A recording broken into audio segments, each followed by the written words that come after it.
Φίλες και φίλοι, καλησπέρα. Ο επίσημος εθνικός χορηγός της EuroLeague, η bwin, καλωσορίζει τον Νικ Καλάθη στην Αθήνα, στην πρώτη του συνέντευξη στη νέα σεζόν, ως παίκτη της Μπαρσελόνα και ως αντίπαλο του Παναθηναϊκού, λίγες ώρες πριν πατήσει το παρκέ του κλειστού των Ολυμπιακών εγκαταστάσεων για την πρώτη του προπόνηση και φυσικά λίγες ώρες πριν την μεγάλη μάχη κόντρα στον Παναθηναϊκό για την 27η αγωνιστική της EuroLeague. Nick, welcome. How are you? Good, my man. How are you? Thank you for being with us. Let me get straight to the point. You know, was the second departure of Panathinaikos easier emotionally? I think so, yes, because I had an idea, you know, at the summertime that where the team was going, where the club was going. So, you know, when I first left, it was coming off to a EuroLeague championship and then a Final Four, and then that's when Obrandovitz and everybody left, and so that was more of a definitely a more heartbreaking one. But yeah, obviously it's always difficult to leave a place that you've been for so long. So the decision had to do more with the inability, let's say, of Panathinaikos with Giannakopoulos off board to cover financially the last year of your contract. With the prospect of winning another EuroLeague title, which you found in Barcelona, or with the fact that you didn't want to switch teams and to play for Olympiacos, because also Olympiacos was interested for you at some point? I think that it was more of an agreement that, you know, they didn't want to put so much money into the team. And for me, it was also okay because it gave me a place that I have a chance to win. With the Olympiacos thing, obviously they were recruiting me and stuff like that, and you know, I thanked them a lot. And for me, it was a tough decision, but I thought Barcelona was the best decision. I know very well that as a player and as a teammate, you had a great relationship with Saras. How hard it was for you to turn the switch and to consider him like a tough boss, because he is a tough boss? Definitely. It was definitely different. You know, when you play with someone for 2 years and, you know, being a teammate is completely different than him being your coach. So I had to change, you know, switch it up. He talked to me before the season about that also, that, you know, it's not how it's going to be like it was before. And I understood that also. And it's a professional basis. So, obviously, you know, we're still friends and stuff like this, but it's a different kind of relationship, and it works out perfectly fine. How good of a coach is he, and how much does he look like Željko Obradović, and also how much does it break your nerves at some point?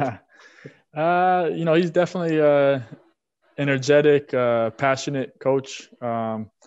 He has the same philosophy as Obrandovitz. I think they both have the same ideas. Obviously, Saras, being a player, knows how to read the game, you know, and stuff like this. And I think that helps him a lot as a coach. And, you know, you see definitely the same things between him and Obrandovitz. And I think that's why he's very successful. What are you missing the most from Greece and Panathinaikos? I mean, Athens is it was, you know, my home for 8 years. So the food, my friends, my teammates. I had an amazing experience playing here for Panathinaikos. You know, and like I've said before many times, that I appreciate to the Giannakopoulos family for bringing me, and to Dimitri. I couldn't have asked, you know, for a better, you know, owner to have my back. You know, he had my back in a lot of situations throughout the seasons when I played bad. You know, some of the fans were against me, but he always believed in me. And, you know, I thank him for that because a lot of times, you know, you can see, you know, things differently. But, you know, I miss a lot of things. Athens is always going to be a home to me. In a while, you will step at the court, you know, for ACA, for practice, and in more than 24 hours, you will play against Panathinaikos. How do you feel, first of all, you know, about this situation, and what's the difference between a full and an empty ACA? Definitely to practice in a Waka, being on the opposite team is going to be different. It's something I've never done before, and it'll be different. But it'll also be exciting. We're gonna come in with the same goal, and that's to win. I've never seen a Waka empty also, so that's I think it takes a lot out of the game to not have 15,000 people in the stadium with amazing fans. But we're going to come in with the same mindset, is to win the game, and it's a huge game for us, so we got to be prepared and focused.